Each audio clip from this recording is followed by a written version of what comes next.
தமிழ்நாட்டின் அரணாக, கேடயமாக, கவசமாக விளங்கி கொண்டிருக்கும் தமிழ்நாடு முதலமைச்சர் மாண்புமிகு ஸ்டாலின் அவர்களுக்கும், அவருடன் தோளோடு தோள் நின்று போர்ப்படை தளபதியாக விளங்கும் துணை முதலமைச்சர் உதயநிதி ஸ்டாலின் அவர்களுக்கும், மற்றுமுள்ள அமைச்சர் பெருமளுக்கும், சட்டமன்ற உறுப்பினர்களுக்கும், அதிகாரிகளுக்கும், மக்கள் அனைவருக்கும் என்னுடைய முதல்கண் வணக்கத்தை தெரிவித்துக் கொள்கிறேன்.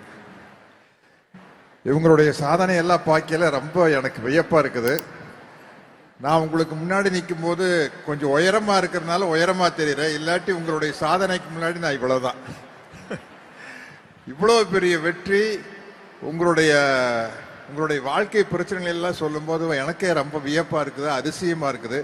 எந்த அளவுக்கு மனதைரியத்தோட நீங்க உறுதியோட வாழ்க்கையில உழைச்சிருந்தீங்கன்னா இந்த அளவுக்கு வந்திருக்க முடியும் அப்படின்னு நினைக்கிறேன். ஏன்னா எனக்கு இது புரிஞ்சுக்க முடியல. நான் கொஞ்சம் வசதியான குடும்பத்தினுடைய பின்புலத்திலிருந்து வந்ததுனால உங்க கஷ்டங்களை எல்லாம் நேரில் பார்த்து தெரிஞ்சுக்க முடியாது. நீங்க சொல்லும் போது எனக்கு வியப்பா இருக்குது. எப்படி இந்த அளவுக்கு தைரியமா இந்த மாதிரி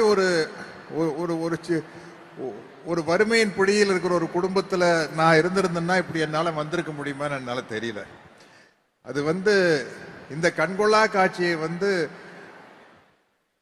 பார்ப்பதற்கு இங்கு தந்தை பெரியாரும், அண்ணாவும், முத்தமிழறிஞர் டாக்டர் கலைஞர் அவர்களும் இல்லையே என்ற வருத்தம் தான். ஏன்னா அவங்க கண்ட கனவுதான் இது.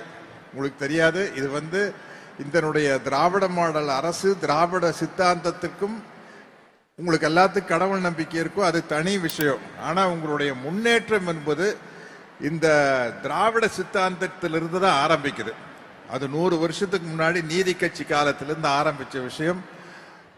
முத்துலட்சுமி ரெட்டி அப்படிங்கிற ஒருத்தர் தான் ஒரு மிகப்பெரிய சாதனை படைத்த முதல் பெண் மருத்துவர். அதுக்கப்புறம் மூவலூர் ராமாமிர்தம் அம்மா அவர்கள் ஒரு மிகப்பெரிய புரட்சியை செய்து பெண்களுக்காக பாடுபட்டார். இப்படி தொடர்ந்து வந்திருக்குன்னா இன்னைக்கு நீங்கள்லாம் இந்த அளவு இருக்கிறது காரணம் அதனுடைய வேர் எதுன்னு பார்த்தீங்கன்னா இந்த 100 வருட திராவிட சித்தாந்தத்தினுடைய வீச்சு தான் நீங்கள்லாம். இது நீங்க உங்களுக்கு தெரிஞ்சவங்க கிட்ட கேட்டு தெரிஞ்சுக்கங்க. என்ன நம்ம அந்த வேர்களை நாம புரிஞ்சுக்கிட்டாதான் நாம எந்த அளவுக்கு இந்த திராவிட மாடல் அரசுக்கு துணையாக நிற்க வேண்டும் என்பது உங்களுக்கு தெரியும். எதை பார்த்தும் ஏமாந்து விடாதீர்கள், சாதனைகளின் பக்கம் நில்லுங்கள் என்று கூறி என்னுடைய உரையை முடிக்கிறேன். நன்றி, வணக்கம்.